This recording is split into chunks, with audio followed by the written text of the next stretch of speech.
लिखना। पांचवा प्रकार, अल्फा हाइड्रोजन के कारण होने वाली रिएक्शन। अल्फा हाइड्रोजन के कारण होने वाली रिएक्शन। अल्फा हाइड्रोजन के कारण होने वाली रिएक्शन लिख दिया। इसमें लिखो। अब देखो, सबसे पहले मुझे पूछ लिया जाए कि अल्फा हाइड्रोजन कहते किसको है। देखो मेरे पास में CH3 CHO है।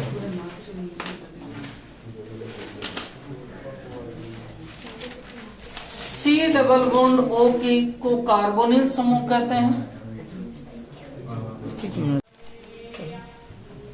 आपको कोई पूछ लिया जाए कि सर अल्फा कार्बन किसको कहते हैं, मैं पहले अल्फा हाइड्रोजन से आने से पहले अल्फा कार्बन की बात करूं तो C डबल बॉन्ड O से जुड़ा पहला कार्बन अल्फा कार्बन कहलाता है। जैसे कि बात करते हैं C डबल बॉन्ड O है सर, इससे जुड़ा ये पहला कार्बन ये अल्फा है और ये कौन सा है बीटा। ये भी कौन सा है अल्फा और ये भी बीटा। और अल्फा कार्बन पर उपस्थित हाइड्रोजन को अल्फा हाइड्रोजन कहते हैं। और अपने जो सारा ही मामला वो किससे जुड़ा हुआ है, अल्फा हाइड्रोजन से। अर्थात मैं कह सकता हूं कि सर टोटल इसमें 2 अल्फा कार्बन है और 4 अल्फा हाइड्रोजन है। ठीक है, तो C डबल बॉन्ड O से जुड़ा हुआ प्रथम कार्बन अल्फा कार्बन कहलाता है। अब ये जो C डबल बॉन्ड O समूह जो होता है ये -I प्रभाव दर्शाता है और -I प्रभाव दर्शाने के कारण ये जैसे CH3 है, इसने -I प्रभाव दर्शाया और -I प्रभाव के द्वारा इस कार्बन कार्बन बंध के इलेक्ट्रॉन को अपनी तरफ आंशिक रूप से खींचा। और अपनी तरफ जब आंशिक रूप से खींचा तो इस कार्बन पर इलेक्ट्रॉन घनत्व कम हो जाता है। कौन से कार्बन पर, अल्फा कार्बन। लिखना अल्फा हाइड्रोजन के कारण होने वाली रिएक्शन, हेडिंग डाल दी थी। हाँ, अब देखो एक मिनट सुनना। इसमें ये जो एल्डिहाइड होते हैं, सबसे पहली बात होती है कि सर अल्फा हाइड्रोजन होते क्या हैं। तो अल्फा कार्बन की बात करूं तो अल्फा कार्बन होता है C डबल बॉन्ड O के पास वाले कार्बन को अल्फा कार्बन कहा जाता है। C डबल बॉन्ड O के पास वाले जो कार्बन होता है उसे अल्फा कार्बन कहा जाता है। ये भी अल्फा कार्बन है और ये भी अल्फा कार्बन है। ये कार्बन जो होता है बीटा और ये कार्बन भी बीटा। मुझे कोई कहे कि इसमें अल्फा कार्बन कितने हैं तो मैं कहूंगा अल्फा कार्बन 2 है, जबकि अल्फा हाइड्रोजन कितने हैं, 4। कहते हैं भैया 4। ठीक है, यहाँ पर भी अल्फा हाइड्रोजन 2 है और यहाँ पर भी अल्फा हाइड्रोजन कितने हैं, 2 है। Total alpha hydrogen 4। अब क्या होता है सुनना, ये जो अल्फा कार्बन होता है इससे जुड़ा होता है C डबल बॉन्ड O समूह। ये C डबल बॉन्ड O जो समूह होता है ये एक प्रभाव दर्शाता है और उस प्रभाव को कहते हैं -I प्रभाव। कौन सा प्रभाव होता है, -I। और इस -I प्रभाव के कारण इस बंध के इलेक्ट्रॉन को ये कार्बन अपनी तरफ खींचता है, जिसके कारण इस कार्बन पर, अल्फा कार्बन पर इलेक्ट्रॉन घनत्व जो होता है वो कम होने लग जाता है। अल्फा कार्बन पर इलेक्ट्रॉन घनत्व कम हो जाता है। अब ये अल्फा कार्बन अपने इलेक्ट्रॉन घनत्व की प्राप्ति करने के लिए या अपने इलेक्ट्रॉन घनत्व को बढ़ाने के लिए इस हाइड्रोजन अल्फा हाइड्रोजन बंध को विच्छेद कर देता है और इसके बंध दोनों इलेक्ट्रॉन को अपनी ओर खींच लेता है। अर्थात ये सिचुएशन बन जाती है कि sir CH C double bond O और H, यहाँ पर कार्बन पे 2 इलेक्ट्रॉन के साथ ही कौन सा चार्ज आ जाएगा, नेगेटिव चार्ज। और ये H प्लस भी खुद निकलना चाहता है क्योंकि क्षार से क्रिया होगी। ये OH माइनस क्षार से आता है, और ये H प्लस निकल के आगे जाकर क्या बना देते हैं, H2। क्या बना देते हैं, H2। ठीक है, अब देखो ये जो यौगिक होता है ये इनोलेट आयन होता है। कौन सा आयन होता है, इनोलेट। और इनोलेट आयन जो होता है ये अनुनाद प्रदर्शित करता है। अब बात आती है कि सर अनुनाद क्यों प्रदर्शित करता है, क्योंकि अनुनाद की 6 कंडीशन होती है कि सर डबल बॉन्ड एकांतर क्रम में होना चाहिए, double bond positive charge, double bond negative charge, double bond जो होता है लोन पेयर, डबल बॉन्ड और मुक्त मूलक, पॉजिटिव या नेगेटिव एकांतर क्रम में।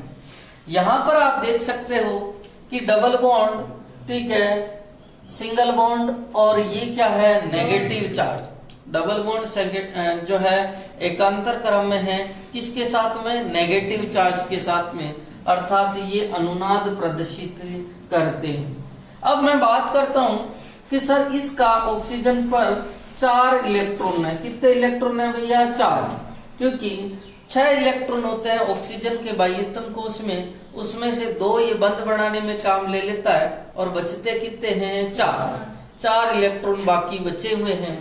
अब क्या होता है सुनना कि ये जो है ये यहां पर आता है नेगेटिव चार्ज, और ये जो डबल बॉन्ड है वो ये ऑक्सीजन की तरफ चला जाता है। ठीक है, अर्थात ये वाली स्थिति बनती है CH double bond C, oxygen पे कितने इलेक्ट्रॉन हो जाएंगे, 6, और ऑक्सीजन पे कौन सा चार्ज आ जाएगा, माइनस। अर्थात ये संरचना बढ़ जाती है और ये इनोलेट आयन जो होता है अनुनाद द्वारा स्थायी होता है। अनुनाद द्वारा क्या होता है, स्थायी। ठीक है, अब देखो अपने को पूछ लेवे कि सर, हाँ अब बात करते हैं का निर्णय हो गया, ठीक है, अनुनाद द्वारा स्थायी हो गया। अब बात कर देवे कि अपने को पूछ लेवे कि अल्फा हाइड्रोजन परमाणु की क्रियाशीलता, अल्फा हाइड्रोजन परमाणु की क्रियाशीलता या अम्लीयता के जो है कारण क्या है।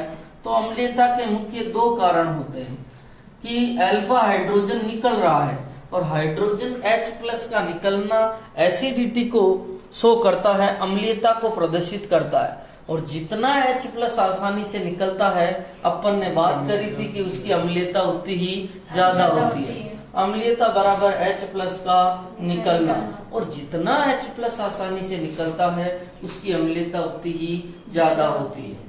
अब बात आती है कि सर ये अल्फा हाइड्रोजन को निकलना क्यों पड़ा, उसका कोई न कोई कारण तो होगा।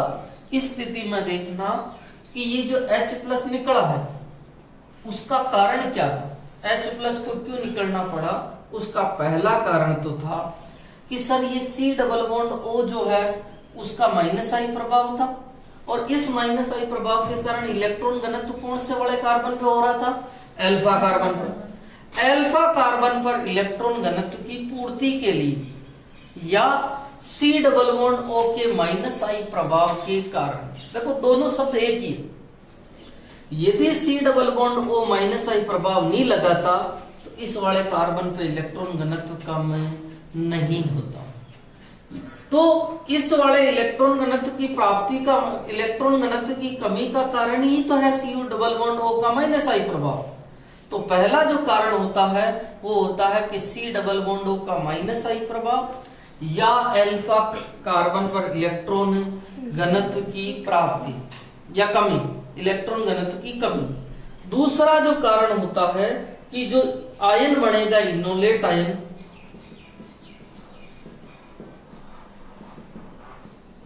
इनोलेट आयन का अनुनाद दर्शाना, इनोलेट आयन का अनुनाद दर्शाना। अपने को पूछ लेगा कौन सा इनोलेट आयन, ये क्या ये अनुनाद दर्शाता है। हाँ सर, और अनुनाद क्यों होता है, क्योंकि सर इसमें डबल बॉन्ड, सिंगल बॉन्ड और नेगेटिव चार्ज होता है। डबल बॉन्ड और नेगेटिव चार्ज एकांतर क्रम में होता है और जिसके कारण ये क्या दर्शाता है, अनुनाद। तो लिखिए, पहले लिखना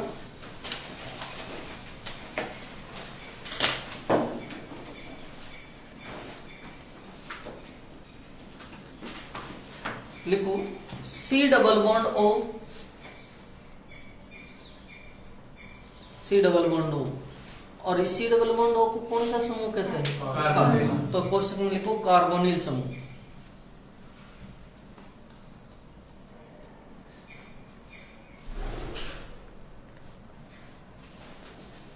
कार्बोनिल समूह के पास वाले कार्बन को कार्बोनिल समूह के पास वाले कार्बन को अल्फा कार्बन कहते हैं। पास वाले कार्बन को अल्फा कार्बन कहते हैं। कार्बोनिल समूह का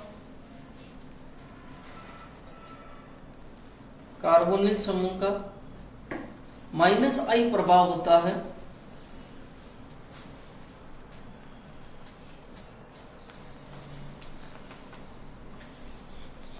कार्बोनिल समूह का -I प्रभाव होता है, जिसके कारण यह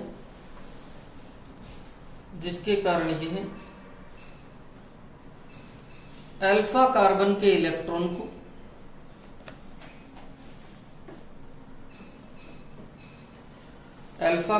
इलेक्ट्रॉन को अपनी ओर आकर्षित करता है। अल्फा कार्बन के इलेक्ट्रॉन को अपनी तरफ आकर्षित करता है,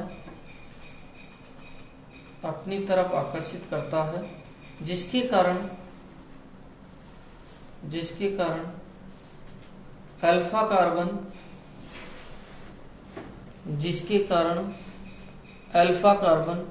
इलेक्ट्रॉन न्यून हो जाता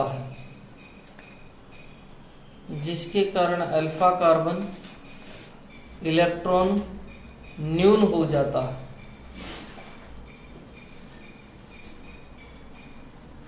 लिख दिया, इलेक्ट्रॉन न्यून होता है।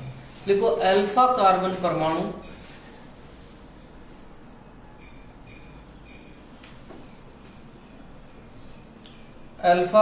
परमाणु इलेक्ट्रॉन न्यूनता की पूर्ति के लिए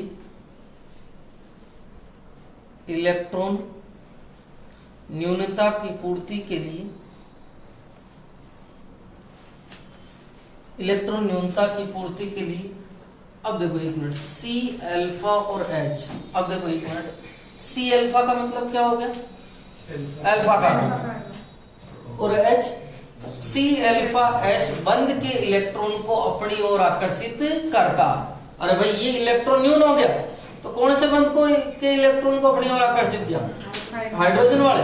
तो इसको ऐसे लिख दो, लिखना इलेक्ट्रॉन न्यूनता की पूर्ति के लिए सी अल्फा एच बंद के इलेक्ट्रॉन को अपनी ओर खींचता है,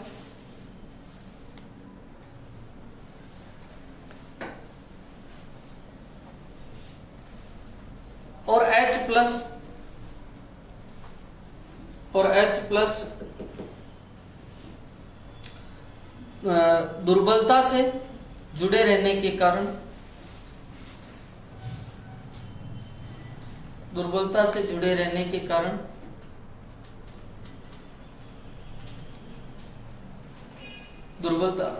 और एक मिनट, H प्लस मत लिखना, और हाइड्रोजन, सॉरी इसमें H प्लस को हटा दो, और हाइड्रोजन दुर्बलता से जुड़े रहने के कारण H प्लस के रूप में निकल जाता है।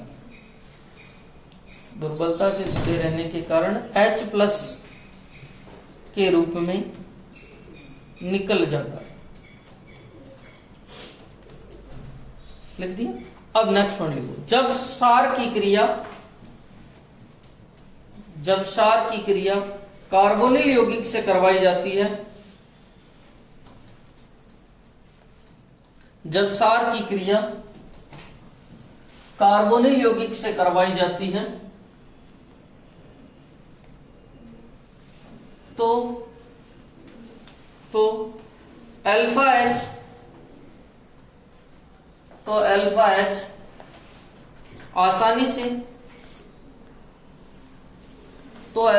आसानी से निष्कासित हो जाता है।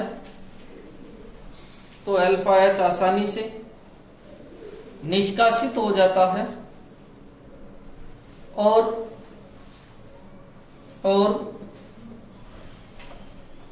लिख दिया, और कार्ब ऋणायन बनाता है, और कार्ब ऋणायन बनाता है, और कार्ब ऋणायन बनाता है।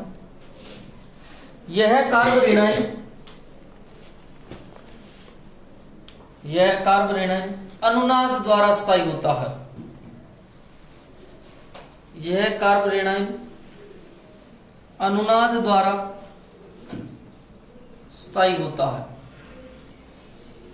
यह कार्ब ऋणायन अनुनाद द्वारा स्थायी होता है। देखो इधर कार्बन पे कौन सा आवेश आया भैया? नेगेटिव, और इसीलिए कौन सा आयन कहा है इसे? कार्ब ऋणायन। ये क्या दर्शा रहा है? अनुनाद। ठीक है, पहले ये बना लो, फिर ये लिखते हैं 2 पॉइंट। ये बनाना OH इसमें लिखा है जब क्षार की क्रिया, और क्षार से आता है OH।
लिख लिया भैया? और फिर बाद में नीचे ये लिखना, इसमें अपन 2 पॉइंट लिखेंगे।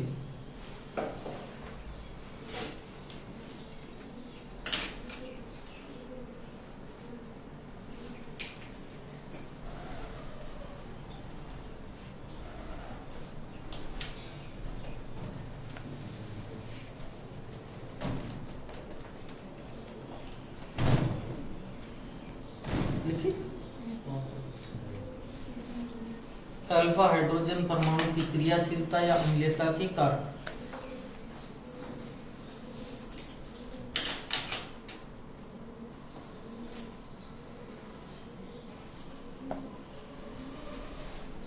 पहला पॉइंट लिखना इसमें, लिखो कार्बोनिल समूह का, कार्बोनिल समूह का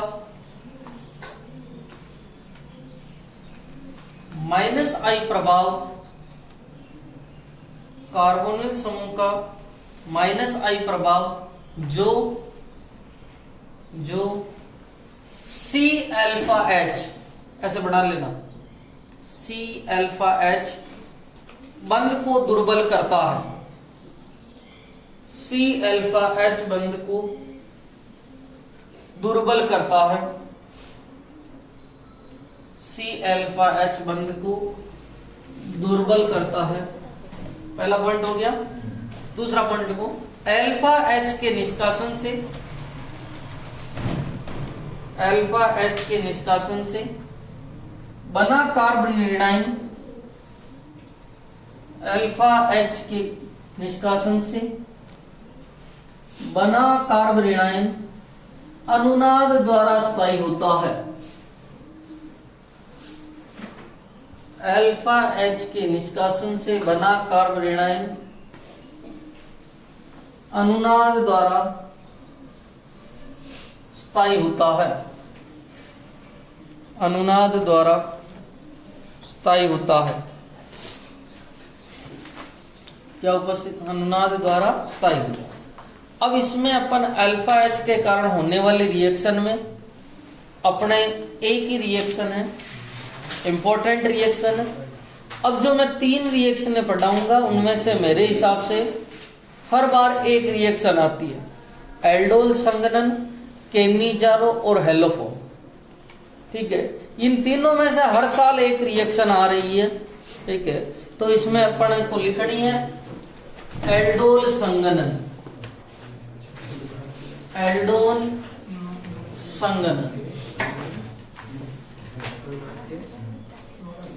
एल्डोल संघनन।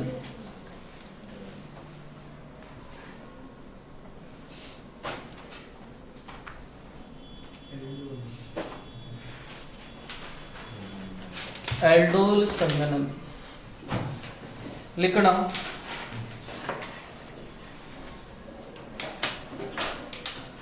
लिखो, इसमें इसकी पॉइंट लिख लेते हैं पहले। अल्फा हाइड्रोजन परमाणु युक्त,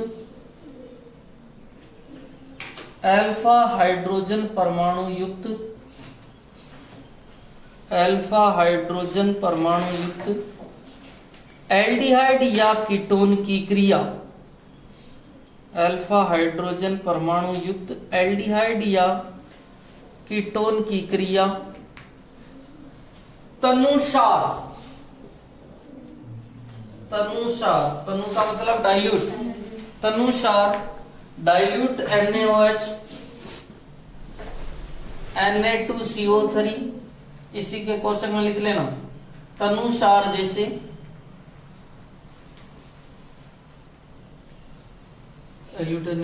डाइल्यूट KOH BaOH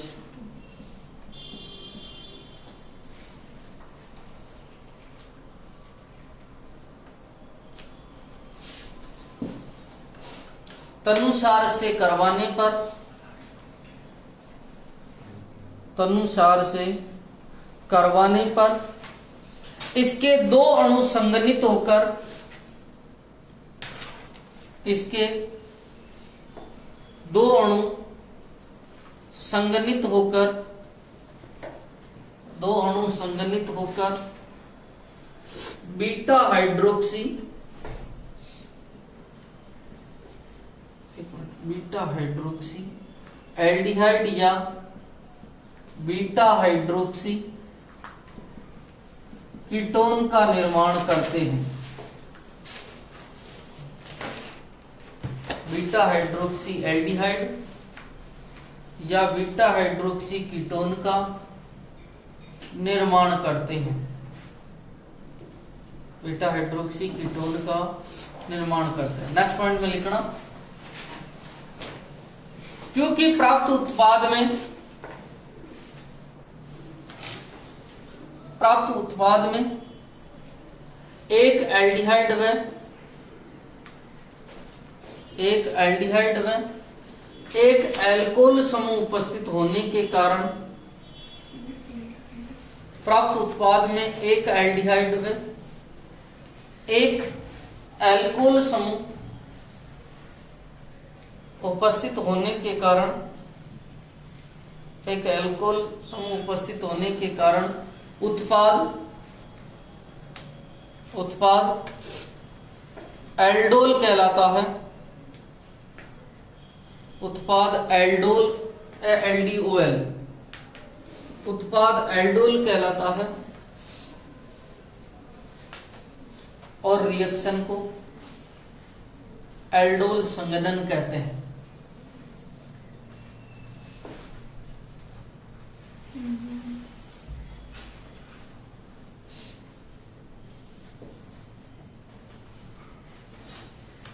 उत्पाद क्या कहलाता है? एल्डोल, और रिएक्शन को क्या कहता है? एल्डोल संघनन। अब देखो एक मिनट, इसने क्या बोला, जब अल्फा हाइड्रोजन परमाणु युक्त, मतलब पहली कंडीशन है कि आप जो यौगिक रह रहे हैं उसमें क्या उपस्थित होना चाहिए? Alpha hydrogen. और आपने देखा रिएक्शन में अपन ने लिखना है, लिखा हुआ है कि अल्फा हाइड्रोजन के कारण होने वाली रिएक्शन, मतलब पहली कंडीशन है कि अल्फा हाइड्रोजन होना ही चाहिए। और अल्फा हाइड्रोजन नहीं है तो वो रिएक्शन नहीं देगा। दूसरी कंडीशन है उनकी क्रिया तनुसार, अर्थात डाइल्यूट NaOH डाइल्यूट KOH या Na2CO3 या BaOH2 के साथ में रिएक्शन करवाएगा। दो कंडीशन है एल्डोल की। पहली कंडीशन है उसमें अल्फा हाइड्रोजन परमाणु होना चाहिए और दूसरी कंडीशन है कि तनुसार होना चाहिए। क्या उपस्थित होना चाहिए? तनुसार से करवाने पर इसके दो अणु संगनित होकर या तो बीटा हाइड्रोक्सी एल्डिहाइड बनाएंगे या बीटा हाइड्रोक्सी कीटोन। और इनके उत्पाद में जैसे इसकी बात करूं तो उत्पाद में एक तो एल्डिहाइड है और एक क्या है? एल्कोहल। एल्डिहाइड से तो ले लिया ALD और एल्कोहल का अनुलग्न क्या होता है? ओल, और इसीलिए नाम क्या पड़ गया है? एल्डोल। ठीक है, नाम क्या पड़ा है? एल्डोल। और इसमें से OH निकलेगा आगे तो एल्डोल संघनन कहेंगे क्योंकि जल के अणु का भी निष्कासन होगा। अब बात होती है कि सर कौन कौन से अणु इसको देंगे रिएक्शन को और कौन से अणु इस रिएक्शन को नहीं देंगे। जैसे इधर देखना, जैसे मेरे पास में ये है फॉर्मेल्डिहाइड। क्या फॉर्मेल्डिहाइड रिएक्शन देगा? आपको बताना है। ठीक है, उतारो जल्दी से। आपको खुद को बताना है कि कौन से तो रिएक्शन देंगे और कौन से रिएक्शन नहीं देंगे।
हाँ, अब देखें कौन सा अणु रिएक्शन देगा और कौन सा अणु रिएक्शन नहीं देगा। देख ले इधर देख, मुझे बताओ कि पहले तुम बना लो। ठीक है, इधर देख, क्या इसमें अल्फा कार्बन है? नहीं है। अल्फा कार्बन नहीं है तो अल्फा हाइड्रोजन होने का सवाल ही नहीं है, अर्थात ये रिएक्शन नहीं देगा। क्या ये रिएक्शन देगा? अल्फा कार्बन है और 3 अल्फा हाइड्रोजन है, अर्थात ये रिएक्शन दे देगा। नेक्स्ट बात करें, क्या इसमें अल्फा कार्बन है? सर अल्फा कार्बन तो है पर अल्फा हाइड्रोजन है और मेरे अल्फा हाइड्रोजन चाहिए। ठीक है, ये देगा क्या? हाँ सर। क्या अल्फा कार्बन है? हाँ सर। सर ये वाला कार्बन है अल्फा कार्बन, सही है। हाँ, अब क्या इसमें हाइड्रोजन जुड़ा हुआ है? देखो एक बंद इधर है, एक बंद इस वाले से और 2 बंद। क्या इसमें अल्फा हाइड्रोजन है? नहीं है और अल्फा हाइड्रोजन नहीं है। ठीक है, इसमें देखो ये वाला जो कार्बन है ये कौन सा कार्बन है? अल्फा। और इससे जुड़े हाइड्रोजन अल्फा। क्या इसमें हाइड्रोजन है? कितने? 2। क्या ये देगा? हाँ सर। ये तो भाग के देगा क्योंकि इसके पास में 6 अल्फा हाइड्रोजन है। ठीक है, हाँ बोलो भाई, इस क्या ये क्यों? अल्फा हाइड्रोजन कितने हैं? मेरे को तो एक ही दिख रहा है। सही है? हाँ सर। ठीक है, क्या ये भी देगा? कितने अल्फा हाइड्रोजन है? एक। समझ में आया? ठीक है। तो अब आपको ये पता होना चाहिए कि एल्डोल संघनन कौन देता है और कौन नहीं देता। जिसके पास में अल्फा हाइड्रोजन है वो एल्डोल देगा। अब देखो,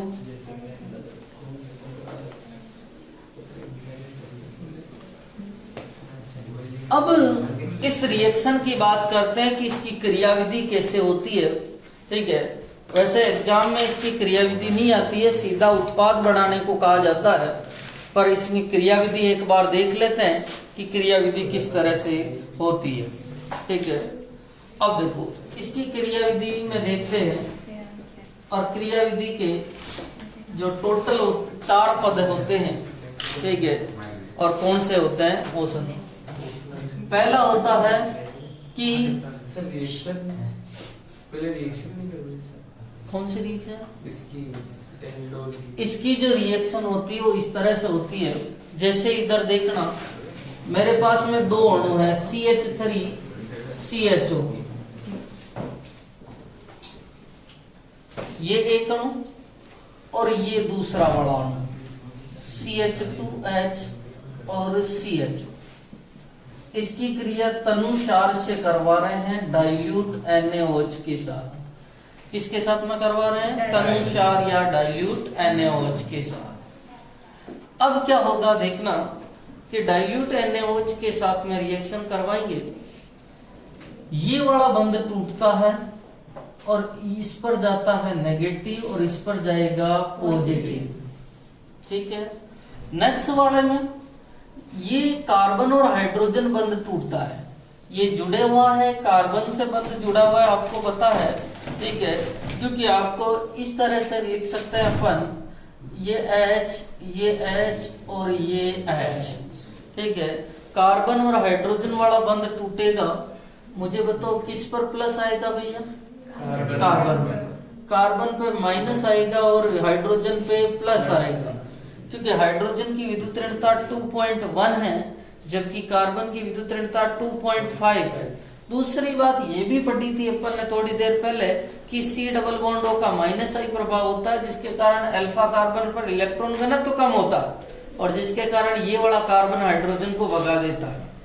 अब क्या होता है देखो कि ये H+ तो इसके पास में आ जाएगा OH के पास में, और ये वाला जो कार्बन है इस कार्बन से बंध बनाएगा, अर्थात तो देखना CH3C, ठीक है, OH, ये वाला H ऊपर चला गया, ये वाला कार्बन इस कार्बन से बंध बनाएगा, ये दोनों बंध बना दिए CH2 और CHO।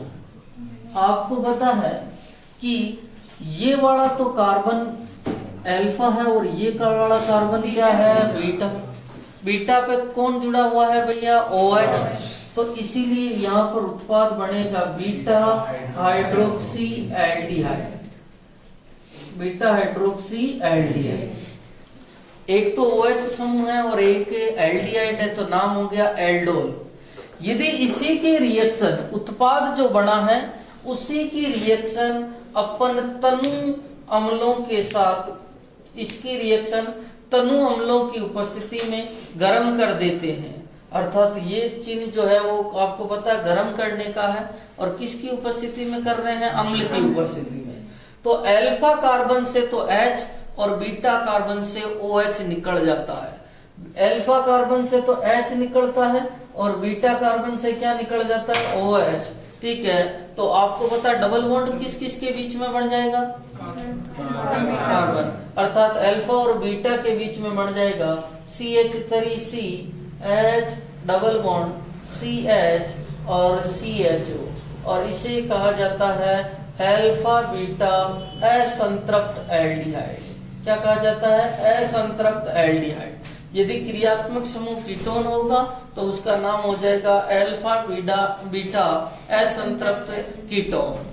ठीक है, तो इसके देखो केवल यदि वो एक पद देवे, जैसे रिएक्शन देवे कि CH3CHO और इसके 2 मोल दे देवे और क्रिया करवानी हो केवल और केवल डाइल्यूट NaOH से, तो रिएक्शन यहीं तक रुक जाएगी। सही बात है ना? परंतु यदि वो 2 पद दे देवे और 2 पद में H प्लस और गर्म करने को भी दे दिया जाए तो रिएक्शन का फाइनली प्रोडक्ट ये बनेगा, क्योंकि उसने गर्म करने की कहा है। यदि वो गर्म करने की नहीं कहता तो अपनी रिएक्शन का उत्पाद यहीं तक रुक जाता। वो रिएक्शन केवल यहां तक देवे तो उत्पाद बीटा हाइड्रोक्सी एल्डिहाइड या बीटा हाइड्रोक्सी कीटोन तक रुक जाएगा। पर यदि वो गर्म करने की कह देवे तो अपने को अल्फा बीटा असंतृप्त बनाना है, अर्थात उसमें जल का अणु भी निकालना है। समझ में आ गई? ठीक है, तो अपन ये अपनी रिएक्शन होगी। अब इसकी अपन क्रिया विधि देख लेंगे। ठीक है, तो लिखो जल्दी से। पहला जो पद होता है वो होता है इनोलेट आयन का निर्माण होना, वह अनुनाद द्वारा स्थायी होना, वह अनुनाद द्वारा स्थायी होना। आपको पता है NaOH लिया था और NaOH टूटता है Na प्लस और OH माइनस। अपने पास में अल्फा हाइड्रोजन परमाणु युक्त एल्डिहाइड या कीटोन था, जिससे अभी जो लिया था वो देख लेते हैं CH3CHO। और आपको पता है कि यहाँ जो हाइड्रोजन है ये निकलेगा, ठीक है, और इस हाइड्रोजन के बंध के इलेक्ट्रॉन किसके पास हो जाएंगे भैया? कार्बन के पास। किसके पास आ जाएंगे? कार्बन के पास। ठीक है, तो बंध के दोनों इलेक्ट्रॉन तो ले लेगा कार्बन, हाइड्रोजन किसके साथ में चला जाएगा? OH माइनस, और H प्लस निकलेगा तो अपने को पता है ये बनेगा सर CH2 और नेगेटिव CHO। और ये क्या करता है भैया? अनुनाद। अभी थोड़ी देर पहले देखा था, अनुनाद की कौन सी कंडीशन लग रही है यहाँ पर? Double bond, single bond, negative. अर्थात ये यहाँ जाएगा और ये यहाँ जाएगा, अर्थात ये बनेगा आपके पास में CH2 double bond C, oxygen पे 6 इलेक्ट्रॉन हो जाएंगे और कौन सा चार्ज आ जाएगा? माइनस। अर्थात ये कंडीशन और साथ में निकल गया है H2। क्या निकल गया? H2। दूसरा पॉइंट है कि दूसरे पद में क्या होगा? इनोलेट आयन का,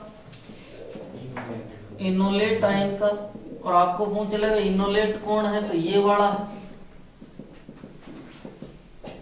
इसी को कार्बन एनायन वाला भी कहते हैं क्योंकि कार्बन पे नेगेटिव चार्ज है। इनोलेट आयन का, और इनोलेट आयन पे नेगेटिव चार्ज है, इसीलिए ये नाभिक स्नेही का काम करता है। इनोलेट आयन का दूसरे अणु के कार्बोनिल कार्बन पर आक्रमण करना।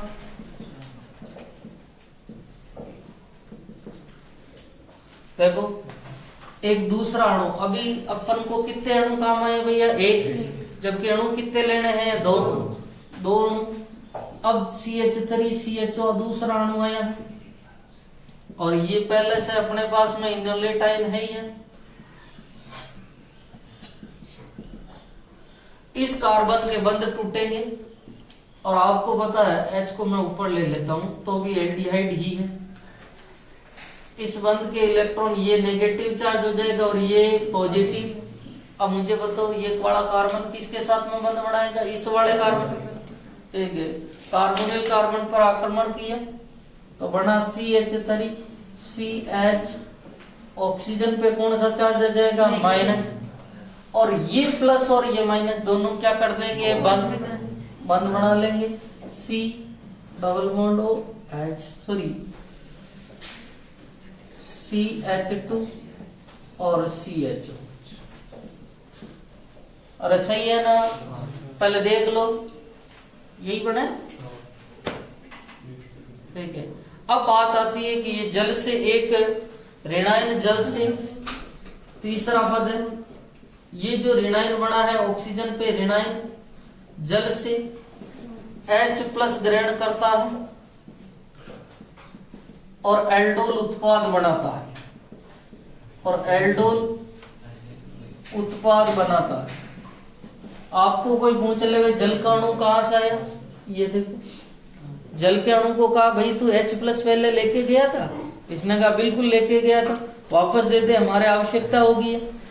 इस वाले ने कहा देखो CH3 CH, ऑक्सीजन पे कौन सा चार्ज है माइनस, ठीक है, CH2 और CHO। इसने जल से संपर्क किया, भाई साहब आप पहले एक H प्लस लेके गए थे, कहा जल ने कहा भाई साहब ले लो, ये मैं मेरा नेगेटिव और आपका H प्लस दे दूंगा, ठीक है, ये तो H प्लस और ये बन गया OH माइनस। H प्लस आपका यहाँ ऑक्सीजन पे अटैक कर लेगा और बना देगा CH3 CH2 सॉरी CHOH, ठीक है, CH2 और CHO, और साथ में क्या निकल जाएगा भैया OH माइनस, क्या निकल गया OH माइनस। अब चौथा पद आता है, ये बड़ा आपका एल्डोल उत्पाद, और एल्डोल उत्पाद में इसे कहा जाता है बीटा हाइड्रोक्सी एल्डिहाइड या बीटा हाइड्रोक्सी कीटोन, ठीक है। इस कार्बन से जुड़ा हुआ ये कार्बन कौन सा है अल्फा, और ये कार्बन कौन सा है बीटा। बीटा पे हाइड्रोक्सी OH जुड़ा हुआ और एल्डिहाइड है तो इसको कहते हैं बीटा हाइड्रोक्सी एल्डिहाइड। यदि यहाँ कीटोन होता तो बीटा हाइड्रोक्सी कीटोन, या तो इसको कहते हैं बीटा हाइड्रोक्सी एल्डिहाइड या कहेंगे बीटा हाइड्रोक्सी कीटोन। ओके, अब देखो एल्डोल उत्पाद को तनु अम्लों के साथ गर्म करने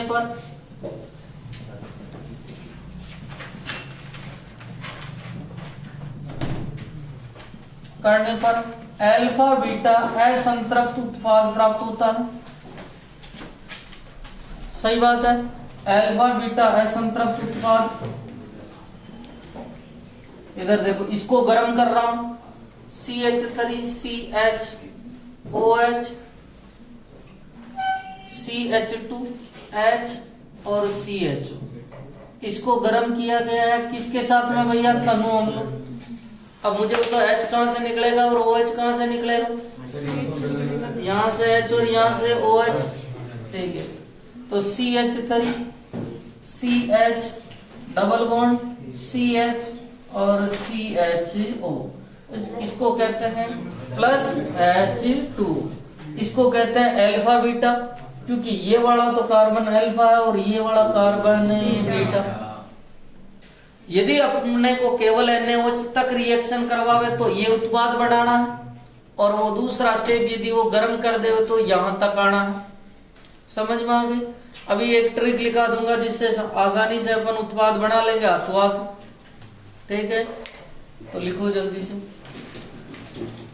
देखो क्या ये दोनों यौगिक जो अपना दोनों एसीटोन बनाए हैं, क्या ये एल्डोल संघनन देते हैं। एल्डोल संघनन की कंडीशन क्या है भैया, अल्फा हाइड्रोजन होने चाहिए। देखो इसके पास में भी अल्फा हाइड्रोजन है और इसके पास में भी अल्फा हाइड्रोजन। अब अपने को डाइल्यूट NaOH दे दिया, और डाइल्यूट NaOH दे दिया तो उत्पाद बनाओ। इसकी एक ट्रिक होती है उत्पाद की पूरी देखो, इसको मैं फर्स्ट अणु मानता हूं और इसको कौन सा अणु मान रहा हूं सेकंड, और दोनों अणु समान है, ठीक है।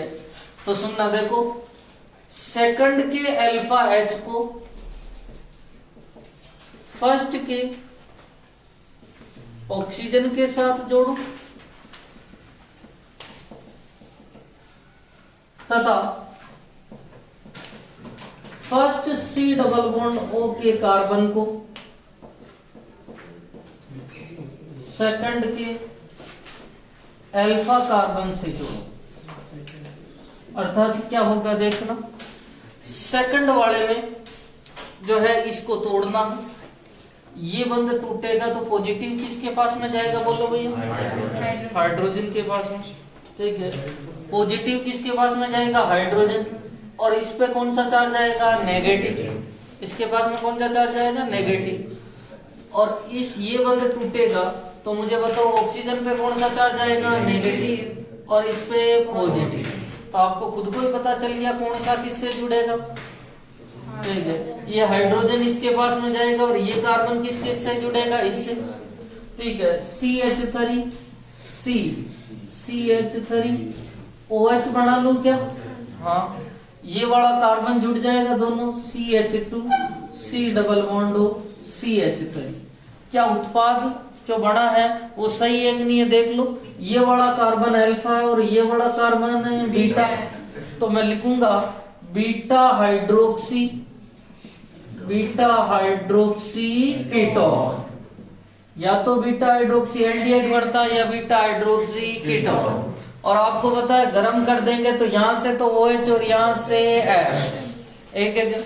अब ये जो एल्डोल है ये सरल एल्डोल है क्योंकि दोनों जो है अभिकारक समान है। अब देखो एक और करते हैं, CH3 CH2 CHO plus CH2 CH3 CHO। इसके तो C डबल बॉन्ड O बंध को तोड़ना है, इसके अल्फा कार्बन वाले बंध को, अल्फा हाइड्रोजन वाले बंध को तोड़ना है। ठीक है, इस बंध को तोड़ेंगे, आपको पता है ऑक्सीजन पे नेगेटिव और कार्बन पे कौन सा चार्ज आएगा, पॉजिटिव। इस वाले बंध को तोड़ेंगे, किसके पास में नेगेटिव जाएगा भैया, कार्बन में, और हाइड्रोजन पे क्या जाएगा, पॉजिटिव। आपको पता उत्पाद कैसे बनेगा, उत्पाद बनेगा CH3 CH2 CH OH CH CH3 CH। और आपने उत्पाद बनाया वो सही है कि गलत है, ये अल्फा है और ये बीटा। बीटा पे क्या होना चाहिए, हाइड्रोक्सी, बीटा हाइड्रोक्सी एल्डिहाइड, या तो बीटा हाइड्रोक्सी एल्डिहाइड बनेगा या बीटा हाइड्रोक्सी कीटोन। ये दोनों सरल के उदाहरण हैं। सरल एल्डोल का मतलब होता है कि दोनों अणु समान। अभी एक एल्डोल पढ़ेंगे और जिसका नाम होता है क्रॉस एल्डोल, और क्रॉस एल्डोल होती है जिसमें दोनों अणु क्या होते हैं, भिन्न भिन्न। तो उतारो दोनों एग्जाम्पल। तो अब उत्पाद बना लोगे ना, हाँ सर। पहले वाले कार्बन के अल्फा कार्बन, सेकंड के अल्फा हाइड्रोजन को फर्स्ट के ऑक्सीजन के साथ और फर्स्ट के CO बंध को तोड़ लेना।